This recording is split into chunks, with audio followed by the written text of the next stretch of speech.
তৎকালীন একাত্তর টেলিভিশন এবং মোজাম্মেল বাবু, ফারজানা রূপা, তাদের যে একটা ভূমিকা ছিল, এবং দীপমণি যিনি পররাষ্ট্রমন্ত্রী ছিলেন, তিনি ইন্টারভিউ দিয়ে একেবারেই শেখ হাসিনার অবিকল কথাটা তিনি বলেছেন। তাহলে দুইজনের বক্তব্য একরকম হয় কেমন করে?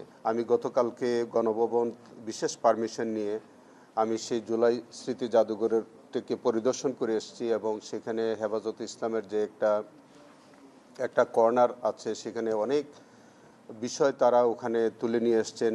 সেখান থেকেও আমরা এভিডেন্স সংগ্রহ করবার জন্য কিছু তথ্য আমি সেখান থেকে নিয়ে এসেছি। সেখান থেকেও আমাদের তদন্তে সহায়ক হবে বলে কিছু কিছু জিনিস আমরা সেখান থেকেও পেয়েছি। এই সার্বিক বিষয় নিয়ে আমরা পারস্পরিক মত বিনিময় হয়েছে। গতকালকে এই দিবসটি পালন উপলক্ষে বিভিন্ন অর্গানাইজেশন, বিভিন্ন মিডিয়া চ্যানেল, তাদের মাধ্যমে আমরা কিছু নতুন তথ্য পেয়েছি। যেমনটা পেয়েছি আমরা আমাদের একাত্তর টেলিভিশনের ফারজানা রূপা তার সমীকরণ নামীয় একটা অনুসন্ধান রিপোর্ট তিনি প্রচার করেছেন। সেখানে আমরা তৎকালীন পররাষ্ট্রমন্ত্রী দীপমণির একটি ইন্টারভিউ আমরা পেয়েছি। সেখানে বিবিসির সাংবাদিকের একটা বক্তব্য আমরা পেয়েছি। আমরা আরেকজন সাংবাদিক পেয়েছি, তিনিও এই সম্পর্কে বলছে। মোজাম্মেল বাবুর সংশ্লিষ্টতা আমরা পাচ্ছি। সেখানে যেমন ধরেন, কোনো একজন সাংবাদিক বলছিলেন যে উনি সরজমিনে দেখেছেন, ছবি তুলেছেন, কিন্তু কোনো হতাহতের ঘটনা দেখেননি। এরকম কিছু উদ্ভট, ভিত্তিহীন, মিথ্যা তথ্য তিনি প্রচার করেছেন। তখন ফারজানা রূপা সমীকরণ নামীয় যে অনুসন্ধানী রিপোর্টটা করেছেন, সেটা আমাদের কাছে মনে হয়েছে যে একেবারেই ঘটনার পরপরই, যেখানে সারা দেশব্যাপী একটা আলোড়ন সৃষ্টিকারী ঘটনা ঘটল, সেটাকে একেবারেই ভিন্ন খাতে নেবার জন্য তিনি কিছু বিতর্কিত মানুষের বক্তব্য নিয়ে একটা রিপোর্ট তৈরি করে সেই রিপোর্টটা তিনি জাতির সম্মুখে করলেন, সারা দুনিয়াতে এটা প্রচার করে দিলেন, দিয়ে প্রকৃত ঘটনাটাকে তিনি আড়াল করলেন। সেক্ষেত্রে এই যে বিষয়টা, তৎকালীন একাত্তর টেলিভিশন এবং মোজাম্মেল বাবু, ফারজানা রূপা, তাদের যে একটা ভূমিকা ছিল এই হেফাজত ইসলামের এই ঘটনাটাকে আপনার ভিন্ন খাতে প্রবাহিত করবার জন্য যে একটা প্রচেষ্টা ছিল, তাতে করে আমাদের কাছে মনে হয়েছে যে এইটাও একটা সিস্টেমেটিক ক্রাইমের মধ্যেই ছিল। তারা একটা পূর্ব পরিকল্পনা মাফিক এবং তাদের একটা সিস্টেমেটিক্যালি প্ল্যান ওয়াইজ তারা এই কাজটা করেছে। যে রিপোর্টটার একেবারেই কোনো সত্যতা ছিল না, এবং সেখানে আপনার বিশেষ কোনো ব্যক্তিদের তারা সাক্ষাৎকার নিয়েছেন, তারাও খুব বিতর্কিত ব্যক্তি। সেই জায়গা থেকে আমাদের কাছে মনে হয়েছে যে এই মামলার ইনভেস্টিগেশনের স্বার্থে তাদের জিজ্ঞাসাবাদ করা খুব প্রয়োজন।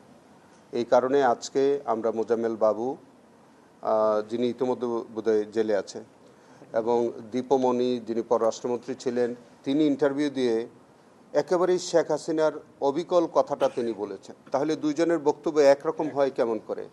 যে তিনিও কিন্তু একই রকম বলছেন, রক্তমাখা রং মেখে বসেছিল, টুপি পাঞ্জাবি পরে এমনভাবে বসেছিল, পুলিশ আসছে, দৌড় দিয়েছে।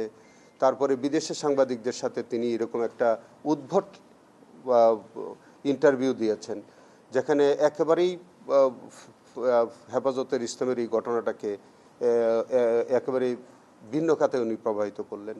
তাতে মনে হচ্ছে যে উনি পররাষ্ট্রমন্ত্রী হিসাবে তিনি সরকারের এই যে সিস্টেমেটিক বা প্ল্যান ওয়াইজ যে কাজটা, সেটার মধ্যে তারও সম্পৃক্ততা ছিল। তৎকালীন একাত্তর টেলিভিশন মোজাম্মেল বাবুর নেতৃত্বাধীন যে এবং ফারজানা রূপার বরাবরই তিনি বিতর্কিত ভূমিকায় থাকতেন। সেখানে একেবারেই পরের দিন এরকম একটা সেন্সিটিভ বিষয়, তিনি প্যান্ট শার্ট পরিহিত অবস্থায় যেখানে রক্তের স্তূপের উপরে দাঁড়িয়ে, যেখানে সারা বাংলাদেশের একটা ইসলামিক মূল্যবোধ এবং মানুষের একটা ধর্মীয় সেন্টিমেন্ট কাজ করতেছিল, সেই সময় তিনি একজন ভদ্রমহিলা, তিনি পোশাক আশাক এমনভাবে পরিধান করে এমন একটা চিত্রায়িত করলেন জায়গাটাকে, এবং এমন কিছু মিথ্যা তথ্য প্রচার করলেন, মনে হলো যে এটাকে নিয়ে তিনি একটা মকারি করলেন।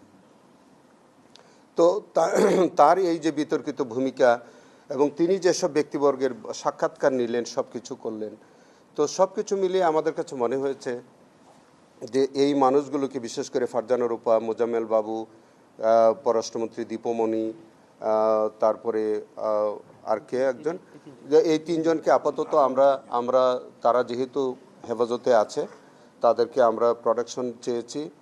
আগামী তারিখে আমরা হয়তো আমাদের এই কেসে সোনেরেস্ট দেখাবো, এবং সেখানে দেখানোর পরে তাদেরকে আমরা সেফ হোমে নিয়ে আমাদের প্রয়োজনীয় জিজ্ঞাসাবাদ করব এই মামলার স্বার্থে, এবং তাদের যদি সংশ্লিষ্টতা পাওয়া যায় তাদেরকে মামলার মধ্যে আনা যাবে। এইগুলো নিয়ে সার্বিক বিষয়গুলো কথাবার্তা হয়েছে। আগামী 7 তারিখে এটার ডেট আছে। আপনারা দোয়া করেন যাতে আমরা ব্যাপকভাবে এই বিষয়টার উপরে আমরা কাজ করে যাচ্ছি। আশা করছি যে এর মধ্যেই আমরা ইনশাল্লাহ রিপোর্ট, একটা সাবস্টেন্টিভ রিপোর্ট ইনশাল্লাহ আমরা সাবমিট করতে পারব।